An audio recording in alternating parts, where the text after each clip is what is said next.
ओम नमो भगवते वासुदेवाय। श्रीमद्भागवत पुराण द्वादश स्कंद द्वादश पहला अध्याय श्री कलयुग की राजवंशों का वर्णन।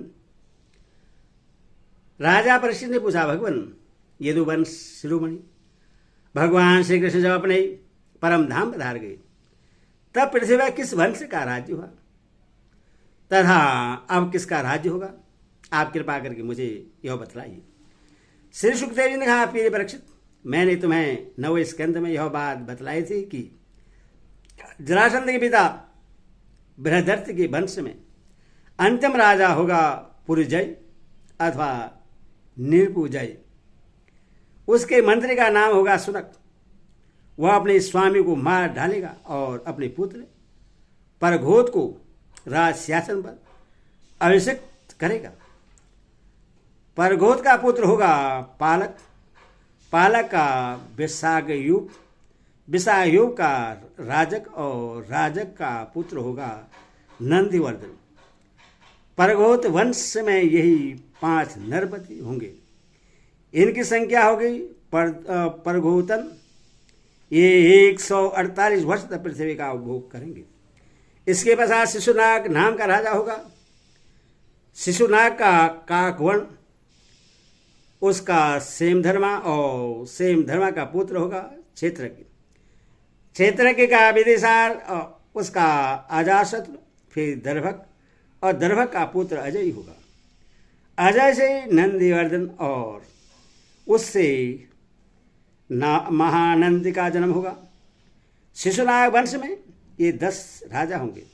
ये सब मिलकर कलयुग में 360 वर्ष तक पृथ्वी पर राज्य करेंगे। फिर परीक्षित, महानंद की सुद्रा पत्नी के गर्भ से नंद नाम का पुत्र होगा।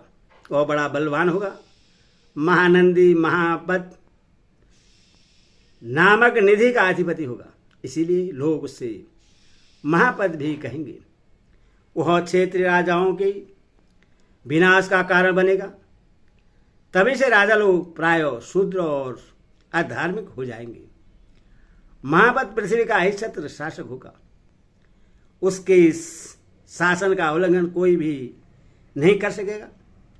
क्षेत्र के विनाश में हेतु होने की दृष्टि से तो उसे दूसरा परशुराम ही समझना चाहिए।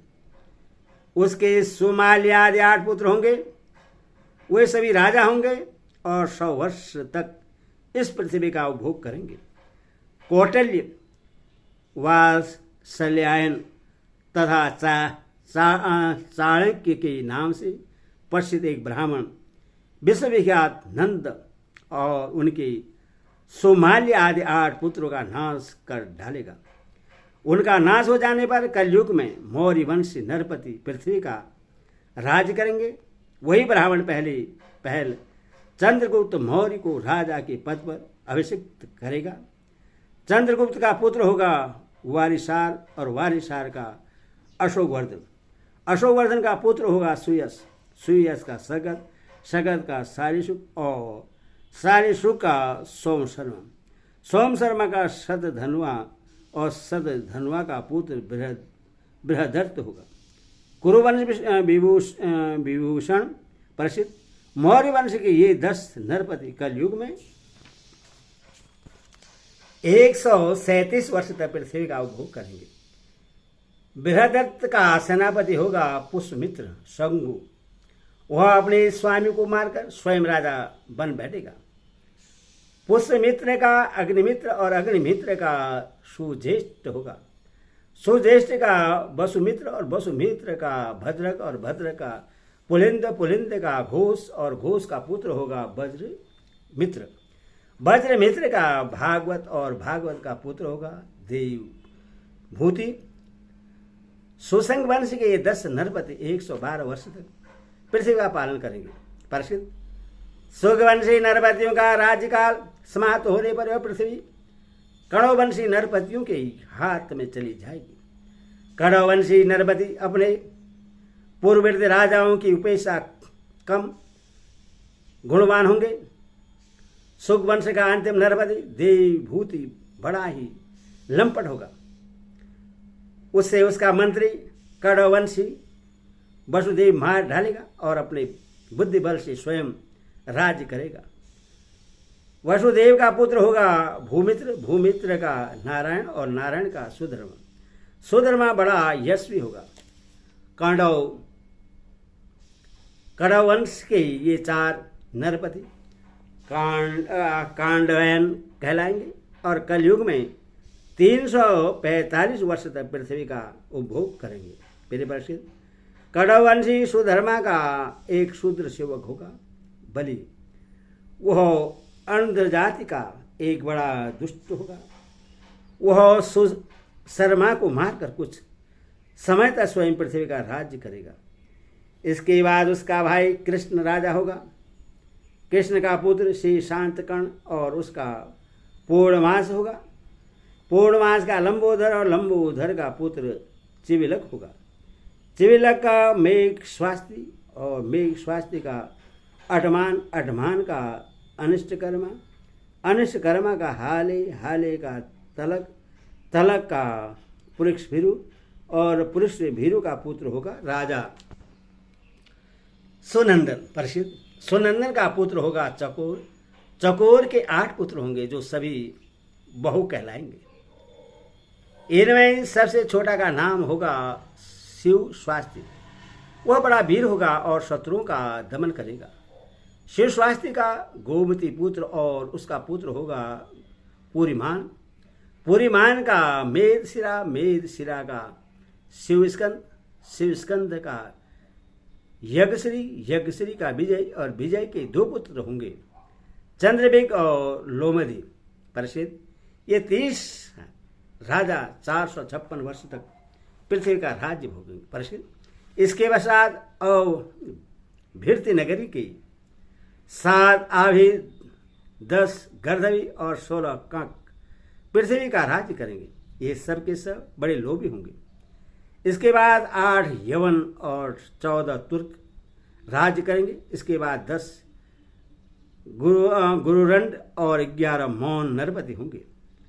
मौनों के अतिरिक्त ये सब 1099 वर्ष तक पृथ्वी का उपभोग करेंगे तथा 11 मौन नरपति 300 वर्ष तक पृथ्वी का शासन करेंगे।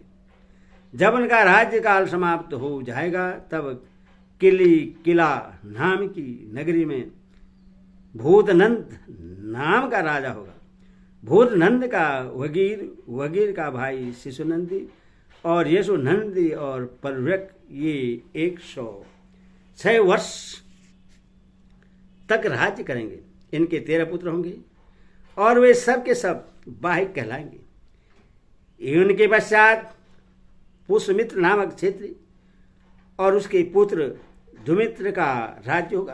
प्रसिद्ध बाहिकवंशी नरपति एक साथ ही विभिन्न प्रदेशों में राज्य करेंगे। उनमें 7 आंध्र देश के तथा 7 ही कौशल देश के अधिपति होंगे। कुछ विदुर भूमि के शासक और कुछ निषद देश के स्वामी होंगे। इसके बाद मगध देश का राजा होगा विश्व स्फूर्जी। यह पूर्वक्त पुरजय के अतिरिक्त दैत्य पुरजय कहलाएगा। यह ब्रह्मादि उच्च वर्णों को पुलिंद, यदु और मंद्र आदि मलिच्छ प्राय जातियों के रूप में परिणत कर देगा। इसकी बुद्धि इतनी दुष्ट होगी कि यह ब्राह्मण क्षेत्र और वैश्यों का नाश करके शूद्र प्राय जनता की रक्षा करेगा। यह अपने बलवीर से क्षेत्रियों को उजाड़ देगा और पदवती पुरी को राजधानी बनाकर हरिद्वार से लेकर प्रयाग पर्यटन सुर से पृथ्वी का राज्य करेगा। प्रसिद्ध ज्यों ज्यों घोर कलयुग आता जाएगा त्यों तो सौराष्ट्र, अवंती, आमिष, सूर, अभुर्द और मालव देश के ब्राह्मणगण संस्कार शून्य हो जाएंगे तथा राजा लोग भी शुद्ध तुल्य हो जाएंगे। सिंधु तट, चंद्रभाग का तटवर्ती प्रदेश, कौंतीपुरी और कश्मीर मंडल पर प्राय शूद्रों का सहार एवं ब्रह्म तेज से हीन नाम मात्र के द्विजों का और मलिच्यों का राज्य होगा। प्रसिद्ध ये सब राजा आचार विचार में मलिच्छ प्राय होंगे।